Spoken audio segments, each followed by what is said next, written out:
இன்னைக்கு நம்ம பார்க்க போகிறது நெய் மைசூர் பாக்கு ரெசிபி தாங்க. வாயில் போட்டதும் கரையக்கூடிய அளவுக்கு நம்ம இந்த நெய் மைசூர் பாக்கு எப்படி செய்கிறதுன்னு பார்க்கலாம். சில டிப்ஸோடு நான் உங்களுக்கு ஷேர் பண்ணிக்கிறேன். வாங்க வீடியோக்குள்ளே போகலாம். வெல்கம் டு சிபி சமையல். கடலை மாவு 1 டம்ளர் நான் எடுத்து வச்சுருக்கேன். இது கடலை மாவு சலித்து எடுத்து வச்சுருக்கேன். எப்பயுமே கடலை மாவு பொட்டுக்கடலை மாவு நம்ம எடுக்கிறோம் அப்படின்னா அதை சலித்து எடுத்துக்கிட்டோம் அப்படின்னா நம்மளுக்கு கட்டி தட்டாமல் கிளியராக நம்மளுக்கு கிடைக்கும். 1 டம்ளர் கடலை மாவுக்கு 1 டம்ளர் நான் எண்ணெய் எடுத்திருக்கேன். ஃப்ளேவர் இல்லாத எண்ணெய் தான் நான் எடுத்திருக்கேன்.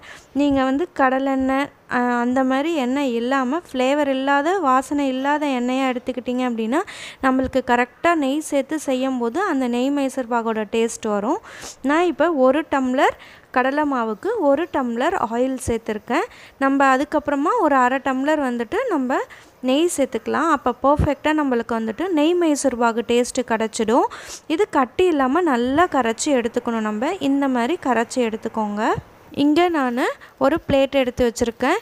நம்மளுக்கு மோல்டுக்காக நான் இதை எடுத்திருக்கேன். நம்ம நெய் மைசூர் பாக்கு செஞ்ச உடனே ட்ரான்ஸ்ஃபர் பண்ணோம். அதனால் இதை நம்ம ப்ரிப்பேர்டாக ரெடியாக எடுத்து வச்சுக்கணும். அது மேலே நான் ஒரு ஃபுட் பேப்பர் சேர்த்துருக்கேன்.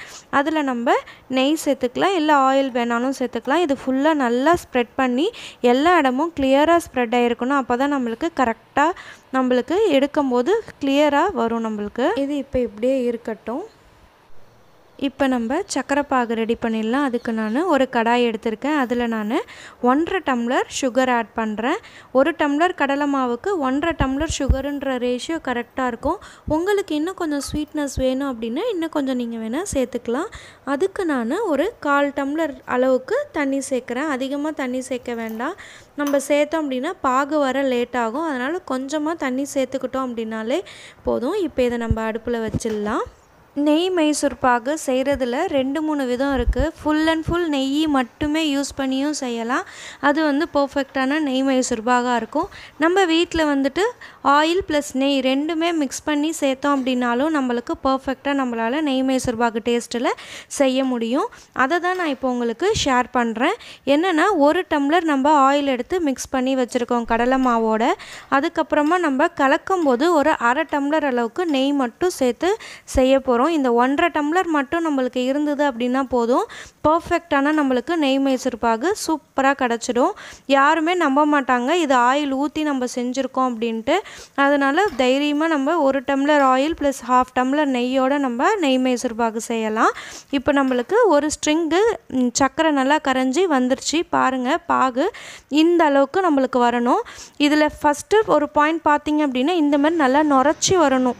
அப்படியே பால் வெள்ளையாக பொங்கி வரும் இல்லையா நுரைச்சி, அந்த மாதிரி வர்ற ஸ்டேஜில் நமக்கு கரெக்டாக ஒரு கம்பி பதம் வந்திருக்கும். நம்ம இங்கே எண்ணெயில் கரைச்சி வச்ச கடலை மாவை சேர்த்துடலாம். இந்த டைமில் நம்ம கண்டிப்பாக ஸ்டவ்வை சிம்மில் தான் வச்சுக்கணும். ஏன்னா அடி பிடிச்சிடும், இல்லாட்டி கட்டி தட்டிடும். அதனால் சிம்மில் வச்சுட்டு கரெக்டாக அந்த ஒரு பாகு வந்ததுக்கப்புறமா நம்ம சேர்த்து கைவிடாமல் கிளறணும். அப்பப்போ வேணால் நீங்கள் கொஞ்சம் ஹையில் வச்சுக்கலாம். ஆனால் நம்ம சிம்மிலே வச்சு செஞ்சோம்னா ஒரு 10 நிமிஷத்துலேயே செஞ்சு முடிச்சிடலாம். டக்குன்னு நம்மளுக்கு ரெடி ஆகிடும். எப்போ நெய் மைசூர் பாக்கு செய்யும் போதும் நீங்கள் நான்ஸ்டிக்கர் கடாய் யூஸ் பண்ணிங்க அப்படின்னா ரொம்ப சௌரியமாக இருக்கும். இந்த ஸ்டேஜ் நான் நெய் சேர்த்துக்கிறேன். மீதி 1/2 டம்ளர் சொல்லியிருந்தேன் இல்லையா, அந்த நெய்யை உருக்கி சேர்த்துக்கிறேன் நான்.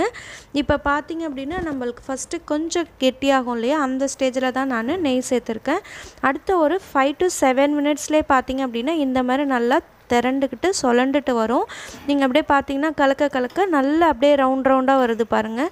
கீழேயும் நல்லா பபிள்ஸ் வர ஆரம்பிச்சிருச்சு நம்மளுக்கு. இதுதான் பர்ஃபெக்டான கன்சிஸ்டன்சி. இப்போ இதை நம்ம ஆஃப் பண்ணிவிட்டு உடனே நம்ம பிளேட்டுக்கு ட்ரான்ஸ்ஃபர் பண்ணிடலாம். பாருங்கள் எப்படி இருக்குன்ட்டு. அதோட நம்ம கீழே வரும்போதே அந்த சர்க்கிளாக வருது இல்லையா, இதுதான் கரெக்டான கன்சிஸ்டன்சி. இந்த ஷேப்பில் வந்தது அப்படின்னா நம்மளுக்கு கரெக்டான பதத்தில் நம்ம ஆஃப் பண்ணியிருக்கோம் அப்படின்ட்டு. ரொம்ப நேரம் கழித்து நம்ம ஆஃப் பண்ணோம் அப்படின்னா இன்னும் கொஞ்சம் கெட்டியாகிடுச்சு. ஆஃப் பண்ணோம்னா மொறுன்னு ஆகிடும் நம்மளுக்கு நெய் மைசூர் பாகு. இப்போ ஆறட்டும். இப்போ நல்லா ஆறிடுச்சு. எனக்கு கிட்டத்தட்ட ஒரு 40 மினிட்ஸ் கிட்ட ஆச்சு. ஆறினதுக்கப்புறமா இதை நம்ம கட் பண்ண ஆரம்பிச்சிடலாம். நம்ம எப்பயுமே இந்த மாதிரி ஒரு ஃபுட் பேப்பர் யூஸ் பண்ணி நம்ம பண்ணோம்னா நம்மளுக்கு நெய் மைசூர் பாகு கட் பண்ணும்போது ஈஸியாக இருக்கும். நம்ம டேரெக்டாக பிளேட்லேயே நம்ம போட்டோம் அப்படின்னா நம்மளுக்கு எப்படியா இருந்தாலும் ஃபர்ஸ்ட்டு பீஸ் கட் பண்ணும்போது கொஞ்சம் சொருமலாக வரும். அதனால் எப்பயுமே இந்த மாதிரி ஃபுட் பேப்பர் போட்டுட்டு நம்ம கட் பண்ணோம் அப்படின்னா ரொம்ப ஈஸியாக நம்மளுக்கு கட் பண்ணுறதுக்கு வரும். இப்போ எந்த ஒரு பீஸுமே நம்மளுக்கு மிஸ் ஆகாமல் கரெக்டான ஷேப்பில் நம்மளால் கட் பண்ண முடியும். இப்போ இதை நம்ம கட் பண்ண ஆரம்பிச்சிடலாம். பாருங்கள், நம்மளோட நெய் மைசூர் பாகு ரெடி ஆகிடுச்சு. வாயில் போட்டதும் கரைஞ்சிடும், அந்த அளவுக்கு சூப்பராக இருக்குது. நீங்களே இதில் ஆயில் சேர்த்து பண்ணியிருக்கேன் அப்படின்னு சொன்னால் தான் இது உங்களுக்கு தெரியும், இல்லாட்டி யாருக்குமே தெரியாது. ஏன்னா நம்ம கடைசியாக சேர்த்து அந்த ஒரு 1/2 டம்ளர் நெய்யே நம்மளுக்கு கரெக்டான அந்த நெய் மைசூர் பாகு டேஸ்ட்டை நம்மளுக்கு எடுத்துகிட்டு வந்துடும். இந்த நெய் மைசூர் பாகு ரெசிபி உங்களுக்குலாம் பிடிச்சிருந்தது அப்படின்னா மறக்காமல் இந்த வீடியோக்கு ஒரு லைக் கொடுங்க. உங்கள் ஃப்ரெண்ட்ஸ் அண்ட் ரிலேட்டிவ்ஸோடு ஷேர் பண்ணிக்கோங்க. இன்னும் சிபி சமையலுக்கு சப்ஸ்கிரைப் பண்ணல அப்படின்னா மறக்காமல் சப்ஸ்கிரைப் பண்ணிவிட்டு பக்கத்தில் இருக்கிற பெல் ஐக்கானில் ஆல்ன்றதையும் கிளிக் பண்ணுங்கள். அப்போ தான் நான் அடுத்தடுத்து செய்யக்கூடிய வீடியோஸ் எல்லாமே உங்களுக்கு நோட்டிஃபிகேஷன்ஸில் வரும், நீங்களும் பார்க்கலாம்.